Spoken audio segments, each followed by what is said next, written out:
আসসালামু আলাইকুম এভরিওয়ান, আশা করি আপনারা সকলে ভালো আছেন। আজকে আমরা ট্যালেন্ট কেয়ারের পক্ষ থেকে ইন্টারমিডিয়েটের রাইটস ফর্ম অফ ভার্বের একটা ছোট টপিক নিয়ে আলোচনা করব। আচ্ছা, প্রথমেই আমরা যেটা ভুল করে থাকি, আমরা কিন্তু এখানে রাইট ফ্রমকে আমরা বলে থাকি রাইট ফ্রম, FROM। এটা কিন্তু আমাদের ভুল। কেন ভুল? কারণ এখানে এই ফ্রম দ্বারা বোঝানো হয় জন্য এবং এই ফ্রম দ্বারা বোঝানো হয় গঠন। আমরা কিন্তু এখানে ভার্বের সঠিক গঠনটাকে নিয়ে আলোচনা করব। আচ্ছা, চলেন তাহলে আজকে আমরা টপিকটার উপরে বিস্তারিত আলোচনা করি।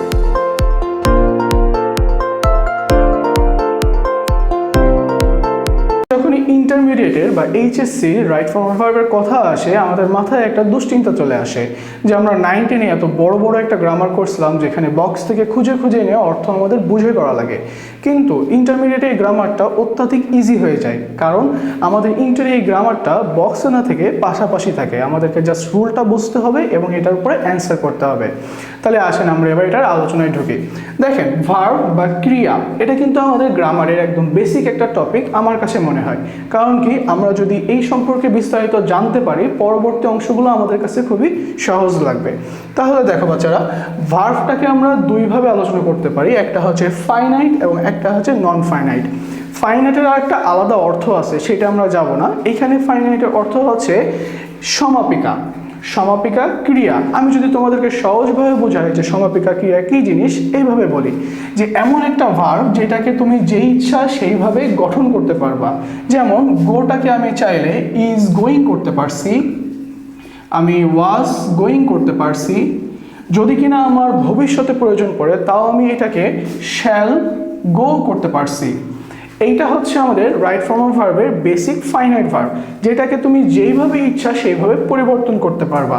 তাহলে যদি কিনা এরকম কিছু ফাইনাইট ভার্ব আমাদের পাশে থাকে, ওইটাকে আমরা নিজের দরকার অনুযায়ী চেঞ্জ করতে পারবো। কিন্তু মাথায় রাখতে হবে ওই চেঞ্জটা হবে আমাদের টোটালি ভার্ব ফর্মগুলোকে মেনটেন করে। এবার দেখেন তাহলে ফাইনাইট ভার্বটা দুই প্রকারের। একটা আছে মেইন ভার্ব, যেটাকে আমরা বলি প্রধান ক্রিয়া। এটাকে অনেকে প্রিন্সিপাল ভার্বও বলে থাকে, আবার অনেকে প্রেজেন্ট টেন্সও বলে।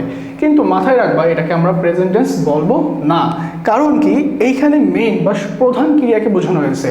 এটা আমার যেমন গো, ওয়েন্ট, গান, গোয়িং, গোস।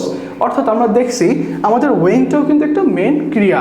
যখন আমাকে বলা হয়েছে আই হ্যাভ গান দেয়ার, আমি ওইখানে গিয়েছি, আমার কিন্তু গানটা মেন ভার্ব হয়ে গেছে। তাহলে আমরা জানছি যে আমাদের V1, V2, V3 present, past, past participle তিনোটাই আমাদের মেইন ভার্ব হতে পারে। এই জন্য দেখবা কলেজের স্যাররা বলে প্রেজেন্ট টেন্সকে কখনো মেইন ভার্ব বলতে নেই, কারণ কি ওইটা জাস্ট একটা ভার্ব ফর্ম। ওকে, এবার আমরা আসি আরেকটা সাবজেক্টে, সেটা হচ্ছে অক্সিলারি ভার্ব। অক্সিলারি ভার্ব কোনটা? দেখো, একটা আছে টু বি ভার্ব, যেখানে আসে am, is, are, was, were, be, being, being. এখানে আমরা জানি যে আমাদের এম ইজ আরটা প্রেজেন্ট টেন্সে কাজ করে, ওয়াজ ওয়ারটা পাস্ট টেন্সে, বি, বিংটা নিয়ে আমরা একটু পরে আলোচনা করি। তারপরে আসে টু হ্যাভ ভার্ব, এখানে আছে কি কি, হ্যাভ, হ্যাজ, হ্যাড। তারপরে আছে to do verb, do, does, did. অনেকে কোয়েশ্চেন করো যে স্যার এখানে আপনি কেন ডানটাকে আনলেন না? ওকে, খেয়াল করো, আমি কিন্তু অক্সিলারি বা সাহায্যকারী ক্রিয়ার কথা বলছি। ডানটা কিন্তু সাহায্যকারী ক্রিয়া না, এটা কিন্তু একটা মেইন ভার্ব হিসেবে কাজ করে।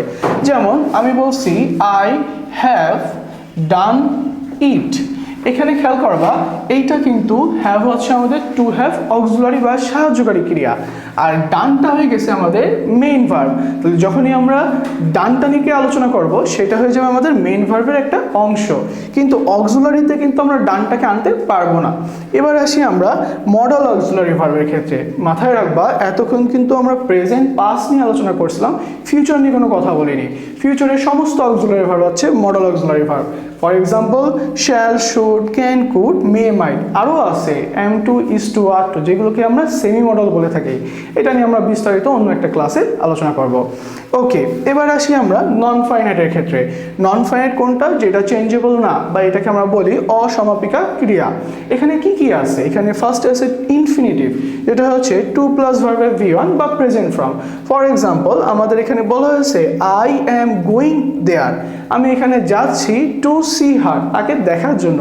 মাথায় রাখবা প্রথম ভার্বটা যে কোনো টেন্সেই থাকুক কিনা পরবর্তী অংশে যদি উদ্দেশ্য করে কোনো কিছু বলা হয় সেখানে আমাদের টু প্লাস ভিয়ান বা ইনফিনিটিভটা ব্যবহার হবে। এটা কিন্তু কাইন্ড অফ আমাদের ফ্রেজিয়াল সেন্টেন্সে একটা অংশ চলে যাবে। আবারও বলছি, যখনই কোনো কিছু উদ্দেশ্য করে বলা হবে তখনই কিন্তু টু প্লাস ভিয়ান ব্যবহার করব। এবার আসি আমরা জিরান্ডের ক্ষেত্রে। ভার্ব প্লাস আইএনজি নাউনের কাজ করছে। কেমন নাউন? ফর এক্সাম্পল বলা হয়েছে teaching is a good profession, শিক্ষা দেওয়া একটা ভালো কর্ম। এখন এইখানে খেয়াল করো, টিচ এটা কিন্তু একটা ভার্ব ছিল, যখন একে আইএনজি করছে এটা কিন্তু একটা নাউন হয়ে গেছে। এইখানে টিচটা কিন্তু শিক্ষা দেওয়াকে বোঝানো হয়, আর যখনই বলছি টিচিং তখন কিন্তু হয়ে যাচ্ছে শিক্ষা কথা। এইটা হচ্ছে আমাদের নাউনে কনভার্ট হয়ে গেছে। আছে আমাদের পার্টিসিপল। পার্টিসিপলটা আমাদের তিন প্রকারের, একটা আছে present participle, past participle, perfect participle.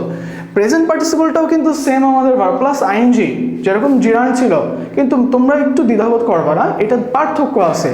আমাদের জিরানটা কিন্তু ভার্ব প্লাস আইএনজি নাউনের কাজ করে, বাট পার্টিসিপলটা কিন্তু আমাদের ভার্ব প্লাস আইএনজি অ্যাডজেক্টিভের কাজ করে। কেমন অ্যাডজেক্টিভ? মনে করো আমি বলছি দ্য বেবি ইজ ক্রাইং, বাচ্চাটা কান্না করছে। এই কান্না করাটা কিন্তু তার কাজও প্লাস তার একটা দোষও। আমরা জানি অ্যাডজেক্টিভ হলো নাউন প্রোনাউনের দোষ গুণ অবস্থান। এখন তাহলে দেখছি এই যে কান্না করাটা বাচ্চার কি একটা দোষ হয়ে গেল? আবার দোষ বলাও যায় না, বাচ্চারা কানবেই ঠিক আছে, কিন্তু এখানে দোষটা আমরা উল্লেখিত করছি, সো হিসাবে কিন্তু এটা আমাদের কি হয়ে গেছে, এটা একটা আমাদের অ্যাডজেক্টিভ হয়ে গেছে। সেকেন্ডে আছে আমাদের পাস্ট পার্টিসিপল। পাস্ট পার্টিসিপল কি? এটা মেইন ভার্বের V3 ফর্ম, যেটা আমরা করে থাকি। ফর এক্সাম্পল সি এর সিন আসে। তারপরে দেখো আমাদের পারফেক্ট পার্টিসিপল। এই গ্রামারটা একটু ব্যতিক্রম, কারণ এটা আমাদের সচরাচর ব্যবহারে আসে না, আবার ব্যবহার করতে গেলে একটু সাবধানে করতে হবে। সেটা কি? সেটা হচ্ছে হ্যাভিং প্লাস মেইন ভার্বের V3। এক্সাম্পল যদি একটা দিই, হ্যাভিং গট ড্রেসড। খেয়াল করো, হ্যাভিং গট ড্রেসড, হ্যাভিং কিন্তু একটা ভার্ব প্লাস আইএনজি যেটা নাউনের কাজ করে গেছে, এবং তারপরে মেইন ভার্ব ড্রেসড হয়ে গেছে, ড্রেসড হয়ে গেছে। তুমি বলতে পারো যে স্যার হ্যাভিং এর পরে গটটাকে কেন V3 করেননি? আমি যদি এটাকে V3 করতাম তাহলে এটার অক্সিলারি ভার্ব হিসেবে ব্যবহার করা যেত না। আমরা জানি আমাদের গট, গটেন এগুলো মাঝে মাঝে অক্সিলারি ভার্ব হিসেবে ব্যবহার করা যায়, এটা একটা স্পেসিফিক সেক্টরে। আচ্ছা, তাহলে যেটা বলছিলাম, হ্যাভিং গট ড্রেসড হি স্লোলি ওয়েন্ট ডাউনস্টেয়ার্স, অর্থাৎ যত তাড়াতাড়ি না সে ড্রেসটা পরছে সে নিচে চলে গেছে। এবার তাহলে দেখছো এখানে কিন্তু হ্যাভের পরে ভার্বের V3টা আসছে। এই হচ্ছে আমাদের ভার্বের একদম বেসিক্যাল টপিকগুলো। বন্ধুরা, তাহলে আজকে রাইট ফর্ম ভার্বের ভার্ব ফর্মকে নিয়ে আমরা বিস্তারিত আলোচনা এই পর্যন্তই থাকলো। আমরা পরবর্তী ক্লাসে রাইট ফর্ম ভার্বের বাকি রুলসগুলোকে নিয়ে বিস্তারিত আলোচনায় যাব। আজকে তাহলে এই পর্যন্তই থাকলো। আশা করি আপনারা সকলে ভালো থাকবেন এবং ট্যালেন্ট কেয়ারের সৌজন্যে পরবর্তী ক্লাসগুলো আমাদের সাথে দেখার জন্য আগ্রহী হবেন। আসসালামু আলাইকুম।